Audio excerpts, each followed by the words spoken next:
Hello ನಮಸ್ಕಾರ. ಇವತ್ತು masala Maggi ಮಾಡೋಣ. ಹಾಗಾಗಿ ನಾನು ಈರುಳ್ಳಿ ತಗೊಂಡಿದ್ದೀನಿ, ಕ್ಯಾರೆಟ್ ತಗೊತೀನಿ, ಬೀನ್ಸ್ ತಗೊಂಡಿದ್ದೀನಿ, ಟೊಮೆಟೊ ತಗೊಂಡಿದ್ದೀನಿ. ಅದನ್ನು ಸ್ವಲ್ಪ ಚೆಂದ ವಾಶ್ ಮಾಡಿಕೊಂಡು ಈರುಳ್ಳಿಯನ್ನು ಪುಟ್ಟದಾಗಿ ಕಟ್ ಮಾಡ್ಕೊಳ್ತಾ ಇದ್ದೀನಿ. ಆನಂತರ ಬೀನ್ಸನ್ನು ಅದೇ ರೀತಿ ಚಿಕ್ಕ ಚಿಕ್ಕದಾಗಿ ಕಟ್ ಮಾಡಿಕೊಂಡು ಕ್ಯಾರೆಟು ಚಿಕ್ಕ ಚಿಕ್ಕದಾಗಿ ಕಟ್ ಮಾಡ್ಕೊಳ್ತಾ ಇದ್ದೀನಿ.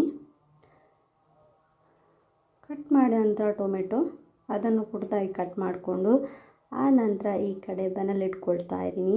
ಇದಕ್ಕೆ ಸ್ವಲ್ಪ ಎಣ್ಣೆ, ನಾನು ಕೊಬ್ಬರಿ ಎಣ್ಣೆ ತಗೊಂಡಿದ್ದೀನಿ. ನಿಮ್ಗೆ ಯಾವುದು ಎಣ್ಣೆ ತಗೊಳ್ಬೋದು ಅದು ತಗೊಳ್ಬೋದು. ಆನಂತರ ಈರುಳ್ಳಿ ಹಾಕ್ಕೊಂಡು ಅದಕ್ಕೆ ಕ್ಯಾರೆಟ್ ಮತ್ತು ಬೀನ್ಸ್ ಹಾಕಿ ಮಿಕ್ಸ್ ಮಾಡ್ಕೊಳ್ತಾ ಇದ್ದೀನಿ. ಸ್ವಲ್ಪ ಉಪ್ಪು, ಆನಂತರ ಶುಂಠಿ ಬೆಳ್ಳುಳ್ಳಿ ಪೇಸ್ಟ್ ಹಾಕ್ಕೊಂಡು ಫ್ರೈ ಮಾಡ್ಕೊಳ್ತಾ ಇದ್ದೀನಿ. ಆನಂತರ ಟೊಮೆಟೊ ಅದನ್ನು ಫ್ರೈ ಮಾಡಿಕೊಂಡ ಆನಂತರ ಇದಕ್ಕೆ ಕೊತ್ತಂಬರಿ ಹುಡಿ, ಗರಂ ಮಸಾಲ ಹುಡಿ, ಮೆಣಸಿನ ಹುಡಿ ಮತ್ತು ಅರಶಿನ ಹುಡಿ ಹಾಕ್ಕೊಂಡು ಮಿಕ್ಸ್ ಮಾಡ್ಕೊಳ್ತಾ ಇದ್ದೀನಿ. ಆನಂತರ ಸೋಯಾ ಸಾಸ್, ಆನಂತರ ಟೊಮೆಟೊ ಕೆಚಪ್ ಮತ್ತು ಚಿಲ್ಲಿ ಸಾಸ್ ಹಾಕ್ಕೊಂಡು ಮಿಕ್ಸ್ ಮಾಡಿಕೊಂಡು ಇದಕ್ಕೆ ಎರಡು ಲೋಟದಷ್ಟು ನೀರು ಹಾಕ್ಕೊಂಡು ಇದನ್ನು ಮಿಕ್ಸ್ ಮಾಡ್ಕೊಳ್ತಾ ಇದ್ದೀನಿ.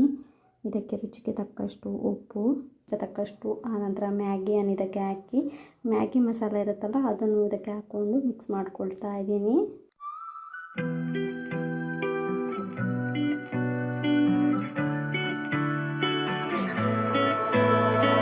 So many times we tried to make our way and change our